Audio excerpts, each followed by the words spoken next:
오늘은 넝쿨째 글러온 당신이라는 제목으로 말씀을 나누도록 하겠습니다. 한국 사람들은 복을 굉장히 좋아하는 것 같습니다. 한국의 어떤 여러 속담과 말들 중에는 복과 관련한 단어들이 참 많이 있는 것 같습니다. 오늘 설교의 제목이 넝쿨째 굴러온 당신입니다. 제가 유행했던 한 드라마에서 제목을 가져와 봤는데요.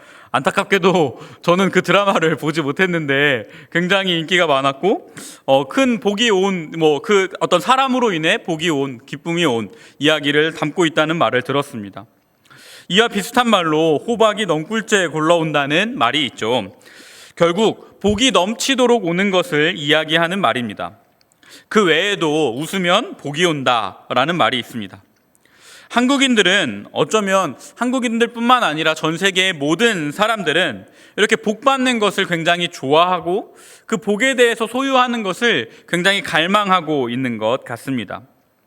그런데 안타깝게도 이런 말들 속에, 이러한 관념들 속에 빠져 있는 것이 하나 있습니다. 바로 복을 주는 존재에 대한 것들이 빠져 있습니다. 호박이 굴러오는 것도, 웃으면 복이 오는 것도 결국은 누군가가 복을 전해주거나 혹은 호박을 굴리는 존재가 있거나 그런 이유들이 분명히 있어야 하는데, 그런 복을 전하는 존재, 복의 근원에 대한 전제가 빠져 있다라는 것입니다. 그것에 대한, 그 전제에 대한 생각이 빠진 채 오로지 그 복을 받는 것, 그리고 그 복을 소유하는 것에만 집중합니다. 복을 받으면 이 복을 소유하고 잃지 않는 데 또 집중을 합니다. 다리 떨면 복 달아난다. 문지방 넘을 때 문지방 밟지 말아라. 그러면 복 나간다. 라는 말들이 또 있습니다. 이런 말들 속에는 개인이 가진 복이 이미 있는데, 그런 행동을 통해서, 어떤 태도나 행동을 통해서 그 복을 잃어버릴 수 있다라는 것입니다. 그리고 마치 그런 행동을 통해 복이 사라지게 하는 존재가 있다라는 것도 잘 인식하지 못하는 것 같습니다. 어찌되었든 한국인들의 이런 관념어 속에는, 여러 말들 속에는 자신이 받은 복을 받아야 한다, 그리고 그 받은 복을 지키고 소유하고 보유해야 한다라는 인식이 있는 것 같습니다. 복은 우연히 혹은 또 어떤 행동으로 받거나 잃어버릴 수 있다라는 전제도 가지고 있습니다. 그럼 정말 복이란 이런 것일까요? 그냥 어떠한 행동, 태도를 하면 좋은 복을 받는 것이고, 또 그렇지 못한 행동을 하면 복을 잃거나 사라지게 할 수도 있는 것일까요? 이 복에 대한 관점 중 하나는 복을 물질적으로만 해석한다라는 것입니다. 물질적으로 부유해지고 잘 되어지는 것, 혹은 경제적으로 성장하는 것, 사회적으로 인정받는 직업, 위치에 오르는 것, 그것들을 복으로 해석하는 경우들이 많이 있습니다. 걔는 무슨 복이 있어서 그렇게 돈을 잘 벌어? 걔는 무슨 복이 있어서 그렇게 사업이 잘 돼? 라는 말을 한 번쯤은 들어보셨을 것 같습니다. 그럼 과연 우리가 생각하는 복, 한국인들이 생각하는 복이 이런 것들이고 이런 모양으로 존재하고 있다면 성경에서 말하는 복은 무엇일까요? 성경은 복에 대해서 무엇으로 이야기할까요? 특별히 시편 1편은 복 있는 사람이라고 말을 하며 복을 이미 가지고 있는 사람에 대해서 이야기를 시작하고 있습니다. 구약 성경에서 복이라고 하는 단어를, 그러니까 우리나라 성경에서 복이라고 해석한 단어를 구약 성경에 찾아보면 두 가지로 이야기를 합니다. 첫 번째는 바라크라는 단어입니다. 바라크는 어쩌면 우리가 생각하는 복, 제가 지금까지 설명드린 복과 비슷한 의미의 복입니다. 바라크의 진짜 의미는 무릎을 꿇다라는 의미를 가지고 있는데요. 고대 근동에서 신이나 왕 앞에 무릎을 꿇고 선물을 받는 모습에서 유래한 단어입니다. 특별히 창세기 1장 28절에서 하나님이 그들에게 복을 주시며 생육하고 번성하여 땅에 충만하라 라고 할 때 이 복이라고 하는 단어가 바로 바라크입니다. 즉 하나님께서 인간에게 생육, 번성, 성공, 비옥함, 풍요 등을 주시기 위해서, 혹은 주신다, 약속하시는 장면에서 사용하는 단어가 바로 이 바라크라는 단어입니다. 그런 의미에서 제가 앞서 말씀드린 복과 이 바라크라는 단어가 비슷한 의미라고 한 것입니다. 바라크는 객관적이고 외형적인 풍요와 복을 상징하는 단어입니다. 왜냐하면 하나님이 그것을 주시기 때문입니다. 마치 우리나라 사람들이 우연히 혹은 어떠한 태도로 살 때 복을 받는다, 복을 주신다, 복을 소유한다 라고 하는 것과 결이 비슷한 점입니다. 그럼 오늘 시편 1편의 기자가 사용하는 복은 어떠한 단어일까요? 이것이 바로 복이라고 하는 단어의 두 번째 용례인데요. 오늘 시편에서 사용하는 단어는 아쉬레라는 단어를 사용합니다. 아쉬레는 이런 풍요, 물질적 풍요, 관계적 풍요를 말하는 것이 아니라 외형적인 풍요를 말하는 것이 아니라 관계적인 것을 더 중요하게 여기는 단어입니다. 우리가 흔히 생각하는 복이 그리고 바라크, 방금 설명드린 이 바라크라고 하는 단어가 의미하는 것이 외형적인 자산이나 우리가 소유하는 복을 의미한다면 아쉬레는 지금 누구와 함께하고 있는가에 대해서 묻는 것입니다. 바라크와 우리가 생각하는 복이 이미 주어진 복을 소유하고 보유하며 얼마나 가지고 있는지가 중요한 것이라면, 그래서 그것을 잃어버리거나 소유하지 못하면 불안하거나 두려움을 느끼는 것이 바로 바라크라고 한다면, 이 아쉬레라고 하는 단어는 지금 누구에게 속해 있으며 누구와 함께 있는가에 대한 존재론적이며 관계론적인 상태를 의미하는 단어입니다. 제가 조카들에게 장난감을 선물한 적이 있습니다. 지금은 이제 초등학생이 되어서 장난감을 많이 가지고 놀지 않는데 5살, 6살, 7살 때는 장난감을 얼마나 잘 가지고 노는지 사주기만 해도 기쁨이 되는 때가 있었습니다. 한 조카에게 장난감을 선물해 주었습니다. 그리고 그 다음 얼마 뒤에, 한 달 뒤에 제가 또 집에 방문을 하니까 이 아이가 다른 장난감을 막 가지고 놀고 있는 거예요. 자동차 장난감을 가지고 놀고 있다가 제가 집에 들어오는 것을 딱 보더니 갑자기 방으로 막 뛰어가서 제가 사줬던 장난감을 가지고 나왔습니다. 그러면서 그 장난감을 막 가지고 놀다가 저를 보면서 씩 웃으면서 이야기합니다. 삼촌, 이거 누가 사줬지? 라고 이야기를 합니다. 그러면 저는 또 삼촌이 사줬지 라고 하면서 굉장히 기쁘고 반가운 마음에 그 장난감을 함께 가지고 놀아줍니다. 이 아이에게는 그 장난감을 소유하는 것, 그것이 내 소유이고 내가 보유하고 있다라는 것도 중요하지만 그 장난감을 누가 사주었는가, 그 장난감을 누구로부터 비롯되어 받게 되었는가가 중요했다라는 것입니다. 마치 부모가 어린아이에게 아무리 많은 좋은 것들을 선물해 준다고 하더라도 부모가 그 아이와 함께 놀아주지 않는다면 그 수많은 것들이 의미가 없이 지나가는 것처럼 그 아이에게는 그 아이 장난감을 사준 것도 중요하지만 그 장난감을 사준 사람과 함께하는 시간이 굉장히 중요했다라는 것입니다. 그것과 같이 이 아쉬레가 의미하는 것은 무엇을 갖고 있느냐보다 누구와 함께하느냐, 누가 그것을 주었느냐를 더 중요하게 여기는 단어라는 것입니다. 부모가 그 아이와 함께할 때 부모가 준 그 모든 것들이 그 아이에게 더 의미 있어지듯이 시편의 기자가 지금 말하는 것은 하나님이 지금 너에게 무엇을 주었느냐, 세상이 말하는 복이 무엇이냐 보다 지금 당신이 하나님과 함께하고 있습니까? 라고 우리에게 묻고 있다라는 것입니다. 하나님과 바르고 친밀한 관계를 유지하는 것, 그리하여 우리의 몸과 영혼이 안정감과 충만함을 누리는 것, 그것을 지금 시편의 기자는 복이라는 단어로 설명하고 있는 것입니다. 그렇다면 이러한 관계적인 복을 누리는 사람은 어떠한 삶을 살아야 할까요?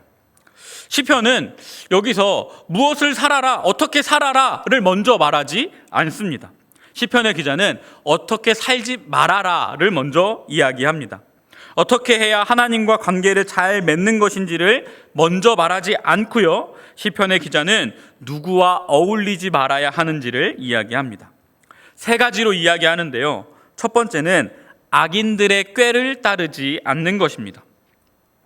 악인이라 하면 쉽게 생각했을 때 살인자나 흉악범 혹은 도둑 같은 것들을 생각하기 쉽습니다. 하지만 여기서 악인이라는 단어가 의미하는 것은 단순히 그런 흉악범, 어떤 법적인 것들을 의미하지 않습니다. 여기서의 악인은 하나님을 중심으로 살아가지 않는 사람입니다. 하나님을 자신의 삶의 중심에서 몰아내고 하나님의 뜻이 아닌 자신의 뜻대로 살아가는 사람을 말하는 단어가 이 시편에서의 악인입니다. 뒤이어 나오는 꾀도 그 의미를 더해주는 단어입니다. 시편 1편에서의 꾀는 잔꾀, 꾀돌이 이런 의미의 꾀가 아닙니다. 이것은 삶의 가치관이자 세계관을, 인생관을 의미하는 것입니다. 앞선 악인이라는 단어가 하나님이 아닌 자기중심적인 사람을 의미하고, 뒤이어 나오는 꾀가 자신의 인생관, 세계관을 의미하는 것이라고 본다면, 즉 이 악인의 꾀를 따른다라는 것은 자기중심적이고 하나님 없이 자신의 뜻대로 살아가는 사람, 자신의 뜻과 생각, 인생관과 세계관으로 삶을 살아가는 사람을 의미하는 단어입니다. 악인들의 꾀란 결국 하나님 없이도 잘 살 수 있다, 내 힘으로 성공할 수 있다, 믿는 세속적인 가치관과 철학을 가지고 살아가는 사람을 의미합니다. 결국 하나님과 관계없이 내 뜻과 내 힘으로 살아가기를 다짐하고 결심하고 살아가는 사람들입니다. 그런데 이 악인들의 꾀는 결코 허술하거나 바보 같지 않습니다. 세상의 눈으로 볼 때는 너무나 매력적이고 합리적이며 성공 가도의 길을 보여주는 것처럼 보입니다. 그래서 수많은 사람들이 교회를 다니면서도 정작 현실의 삶에서는 하나님의 말씀이 아닌 세상이 말하는 처세술과 철학, 그들의 길을 따라가며 삶을 살아갑니다. 그 방향을 따라 매일매일을 걸어가며 살아갑니다. 모든 죄와 타락은 손과 발에서 시작되지 않습니다. 바로 이 어떤 가치관으로 살아가느냐, 어떠한 세계관으로 내가 세상을 바라보고 있느냐에서 시작됩니다. 우리가 세상을 바라보고 있다면, 우리가 삶 속에서 세상의 가치관과 그들의 세계관을 바라보고 있다면 우리들의 삶은 과연 어디로 가고 있는 것인지를 한번 고민해 볼 필요가 있을 것입니다. 둘째는 죄인들의 길에 서지 않는 것입니다. 죄라는 것은 하타라는 단어를 사용합니다. 관역을 빗나가는 화살입니다. 관역을 향해 날아가야 하는 화살이 관역이 아닌 다른 곳을 향하여 날아가는 것입니다. 가야 할 곳이 아닌 다른 곳으로 가는 것입니다. 앞서 말한 악인들의 꾀가 세상을 향한 가치관이나 세상을 향한 마음, 그것들을 어떤 바라는 것들에 대한 태도를 의미하고 있다면, 이제 두 번째 죄인들의 길에 선다라는 것은 구체적인 행동으로 드러나는 것입니다. 정말 실제적으로 내 삶에서 하나님이 아닌 세상을 바라는 마음과 그 뜻들이, 그 세계관이 행동으로서 드러나는 것을 말하는 단어입니다. 구체적인 행동이 이제 하나님의 목적과 율법에서 벗어나기 시작하는 것입니다. 하나님을 향하여 나아가는 것이 아니라 나의 행동과 나의 발걸음이 세상을 향하여 나가게 되는 것입니다. 그것을 바라는 마음을 넘어서 행동이 이제는 하나님을 벗어나고 있는 것입니다. 하나님이 창조하신 인간이 하나님의 창조의 뜻을 벗어나고 자신의 뜻을 세우고 그 뜻대로 행동하는 것을 말하는 단어입니다. 생각과 가치관이 오염되면 이처럼 반드시 삶의 방식, 라이프 스타일이 바뀌게 됩니다. 여기서 길에 선다라는 것은 우발적인 실수가 아닙니다. 내가 하나님을 바라고 있다가 어느 순간 실수로 세상을 바라는 것, 세상처럼 행동하는 것, 그런 것들을 말하는 것이 아닙니다. 위험한 유혹에서 도망치지 못하고 그 길에 멈추어 서서 서성거리는 것입니다. 하나님께 돌아가지 못한 채 그 험한 길에서, 그 죄악된 길에서 서성이며 그들과 함께 행동을 같이 하는 것입니다. 세상의 길에는 너무나 많은 사람들이 서 있습니다. 수많은 사람들이 그렇게 살아가기 때문에 그것이 관역에서 빗나간 죄악된 행동임에도 불구하고 우리들조차 그것을 세상의 당연한 이치로 여기며 합리화하며 살아가고 있는 것은 아닌지, 꾀를 따라 걷다가 그 세상의 방식에 익숙해져서 발걸음을 멈추고 그 죄악된 길에서 서성이며 살아가고 있는 것은 아닌지 우리가 돌아보면 좋겠습니다. 세 번째는 오만한 자들의 자리에 앉지 않는 것입니다. 오만하다라는 것은 비웃고 조롱하고 냉소적인 것을 의미합니다. 하나님을 조롱하고 신앙을 비웃으며 의롭게 살아가는 것, 창조된 목적대로 살아가는 것을 바보 취급하는 사람들입니다. 그 자리에 앉았다라고 하는 것은 이제 털을 잡고 앉아 그렇게 살기를 다짐하고 그 삶을 벗어날 힘조차 없는 상태, 혹은 그 상태를 넘어서 세상 사람들에게 영향력을 행사하며 그들이 하나님의 뜻이 아닌 세상의 뜻대로 살아가기를 행하는 그런 영향력을 행사하는 상태입니다. 하나님을 조롱하고 신앙인들을 조롱하는 자리, 그런 공동체적 삶을 살아가는 것이며, 그런 삶을 살아가는 것을 넘어 그런 삶의 영향력을 퍼뜨리고 사람들을 미혹하며 그들이 가진 세계관으로 남들에게 영향을 끼치는 사람을 말하는 것이 바로 오만한 자리에 앉았다라고 표현되는 말입니다. 이것은 점진적인 타락의 가장 무서운 최종 종착지입니다. 우연히 세상의 가치관, 세상의 꾀를 따라 걷다가 세상의 습관, 세상의 길에 멈춰서더니 결국에는 그 타락된 문화 속에 털썩 주저앉아 그것을 자신의 완전한 정체성으로 삼아버린 채 그 정체성을 전하는 사람들을 의미하는 것입니다. 길에 서 있을 때만 해도 죄에 휩쓸린 수동적인 동조자였지만 그 자리에 앉는 순간, 그 자리에 털썩 주저앉는 그 순간 그는 이제 짐을 풀고 죄를 즐기며 신앙을 비웃는 주도자가 된다라는 것입니다. 사탄이 우리에게 줄 수 있는 가장 치명적인 독이 바로 모든 진정성과 거룩함을 비웃는 이 냉소주의입니다. 그가 그 자리에 앉히는 것입니다. 죄에 대한 어떠한 양심의 가책도 느끼지 못한 채 하나님의 자리를 비웃는 것, 하나님의 자리를 조롱하는 자리, 그 자리를 안락한 소파처럼 편안하게 여기며 정착해버리는 영적인 무감각 상태, 그것이 바로 오만한 자들의 자리에 앉는 것입니다.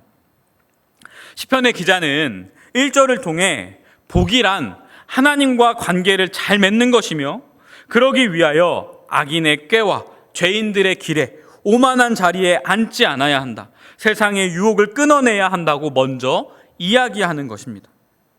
그런데 말이 쉽습니다. 이것을 끊어내고 그것들을 바라지 않는 것이 생각보다 어렵습니다. 예배를 드릴 때는 쉬워 보입니다. 하지만 세상에 나가서 삶을 살아가는 하루하루, 한 시간 한 시간을 바라볼 때 이 세상의 가치관을 따르지 않고 하나님의 가치관만으로 세상을 이겨보려 하는 것이 생각보다 쉽지 않습니다. 이제 내 의지로, 내 힘으로 그것을 끊겠다라고 하여도 그것을 끊어내는 것이 쉽지 않다라는 것입니다. 팀 켈러 목사님이 쓰신 내가 만든 신이라는 책이 있습니다. 책은 우리가 만드는 수많은 우상들에 대해서 이야기합니다.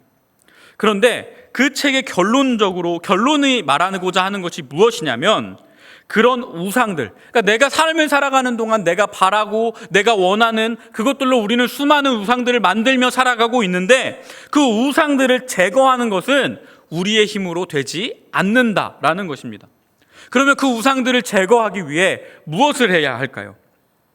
그런 가짜들이 채울 수 없는, 아니 가짜들로 채우려 한 내 마음들을 내 마음에 진짜로 채우는 것입니다. 바로 예수 그리스도를 발견하고 만나고 예수 그리스도가 내 안에 가득 찰 때 그 내가 만든 신들이 사라진다라는 것입니다. 그 책의 한 문장 읽어드리겠습니다. 예수님이 우리를 위해 모든 것을 내어주셨다는 사실이 우리 마음의 실제가 될 때 비로소 가짜 신들은 그 힘을 잃는다. 우상은 우리의 힘으로 억지로 제거하기가 쉽지 않습니다. 오직 그 우상을 대체하고 우상을 부수고 그 자리를 대신할 예수 그리스도를 만나고 그분과 함께할 때 그 우상이 대체되는 것입니다. 그래서 시편의 기자가 이렇게 이야기하는 것입니다. 여호와의 율법을 즐거워하여. 그렇게 살지 말고 악인들의 꾀를 따르지도 말고 죄인들의 길에 서지도 말고 오만한 자들의 자리에 앉지도 말고 그 자리를 하나님의 말씀으로 채우라는 것입니다. 우리가 하나님으로 그 자리를 채워야 합니다. 그리고 그 율법을 즐거워해야 합니다. 즐거워하는 것은 마치 연인이 보낸 편지를 기억하고 또 되뇌이는 것과 같습니다. 사랑하는 사람을 만나고 그 사람과 이야기하거나 톡을 하고 있다라고 생각해 보면 어떠실까요? 내가 보낸 톡에 대한 답장이 오기를 학수고대하며 기다리고 계시지 않습니까? 그 설렘으로 밤잠을 설치며 기다리고 계시지 않으셨습니까? 그 사람의 설렘, 그 사람에 대한 설렘과 바람으로 나를 채우게 됩니다. 그것이 즐거워하는 것입니다. 하나님으로, 그리스도로 진정한 즐거움을 느끼고 그것으로 살 때 우리가 바라던 그 세상, 우리가 원하던 그 세상이 사라지고 하나님과 예수 그리스도로 우리의 삶이 가득 채워지게 될 것입니다. 그럼 그렇게 사라지는 것으로 끝이 나는 것일까요? 인간의 악함은 너무나 악해서 그것을 다시 찾게 됩니다. 내가 아무리 하나님을 순간 만나서 하나님으로 기쁨으로 채운다고 하더라도 어느 순간 그 기쁨이 사라지며 또다시 세상을 갈망하는 우리들의 모습을 바라봅니다. 다시 악인들의 꾀를, 죄인들의 길을, 오만한 자들의 자리를 찾으려는 우리들의 모습이 우리에겐 있습니다. 하나님으로 그 자리를 채웠다면 이제는 그 마음을 하나님께로 고정하는 훈련이 필요합니다. 그것을 시편의 기자는 이렇게 표현합니다. 율법을 주야로 묵상하는도다. 주야라는 것은 낮과 밤을 의미하는 단어이기도 하지만 여기서의 주야는 단순히 24시간이라는 물리적인 시간을 의미하지 않습니다.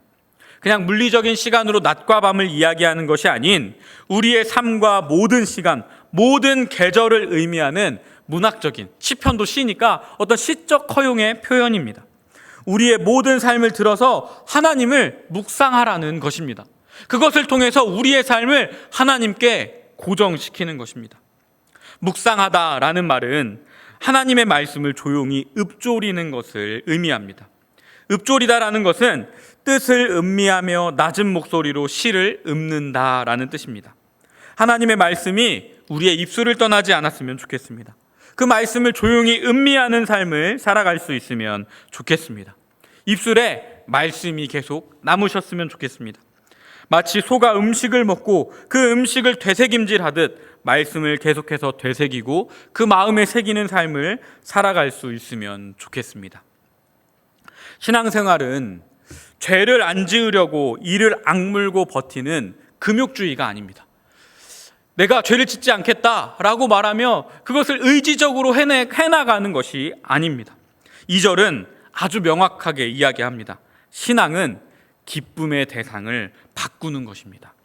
악인의 꾀가 주는 얄팍한 쾌락에서 여호와의 말씀이 주는 영원하고 깊은 기쁨으로 우리의 삶의 태도를 바꾸는 것입니다. 여호와의 율법을 주야로 묵상한다는 것은 무엇입니까? 주일 하루 교회에 와서 1시간 설교 듣는 것으로 끝나는 것이 아닙니다. 눈부시게 성공한 낮에도, 눈물을 흘리는 캄캄한 밤에도, 어두운 그 터널 속에서도 하나님의 말씀을 내 입술 가운데 떠나지 않게 하는 삶을 살아가는 것입니다. 소가 여물을 되새김질하듯 치열한 직장 생활에서도, 치열한 학업의 현장 속에서도, 복잡한 인간관계 속에서도 그 말씀을 조용히 읊조리며 내 삶의 가이드라인으로 삼고 살아가는 것입니다. 1절에서 세상과의 잘못된 관계를 끊어냈다면 이제 2절을 통해 생명이신 하나님의 말씀에 여러분의 영혼과 삶을 밀착시키실 수 있으면 좋겠습니다. 말씀의 맛을 알아가는 사람, 그 달콤함 때문에 세상의 유혹을 시시하게 여기는 사람, 그 사람이 바로 시냇가에 심은 복이 있는 사람입니다. 오늘 말씀의 제목이 넝쿨째 굴러온 당신입니다. 하나님은 마치 넝쿨째 굴러온 호박처럼 우리에게 이미 그 모든 것들을 허락하셨고 그 모든 것들을 주셨습니다. 이제 우리는 그것으로 우리를 채우기만 하면 됩니다. 세상의 즐거움, 세상의 바람들, 그것들을 내려놓고 아니 그것들보다 더 즐겁고 더 기쁘고 더 귀한 하나님의 말씀과 하나님의 뜻으로 우리의 삶을 채우시고 그것을 여러분의 기쁨으로 삼으실 수 있기를 소망합니다. 오늘 이 시간 우리가 모두 그 복 있는 사람이 되길 소망합니다. 하나님과 가까워지고 하나님과 함께하는 사람, 악인들의 꾀를 따르지 않고 죄인들의 길에 서지 않으며 오만한 자들의 자리에 앉지 않는 사람, 그 자리를 하나님께 드리고 하나님과 함께하는 사람, 하나님의 말씀을 묵상하며 읊조리는 삶을 살아가는 저와 우리 모든 포이에마 예수교회 성도들 되기를 소망합니다. 함께 기도하겠습니다. 하나님 감사합니다. 우리가 악인들의 꾀를 따르지 않고 죄인들의 길에 서지 아니하며 오만한 자들의 자리에 앉지 아니하고 오직 하나님의 말씀으로 우리의 삶을 채우는 삶 살아가게 하여 주시옵소서. 주의 뜻과 주의 말씀과 주의 그 말씀을 우리 입술에 떠나지 않게 하시고 주의 그 뜻을 우리의 삶 가운데 떠나지 않게 하셔서 우리가 그 삶을 따라 그 가이드라인을 따라 삶을 살아갈 수 있도록 주님 함께하여 주시옵소서. 이미 넝굴째 주신 그 복을 발로 차지 않고 그 복을 누리며 살아가는 우리 모든 포에마 예수교회 성도들 되게 하여 주시옵소서. 예수님의 이름으로 기도하였습니다. 아멘.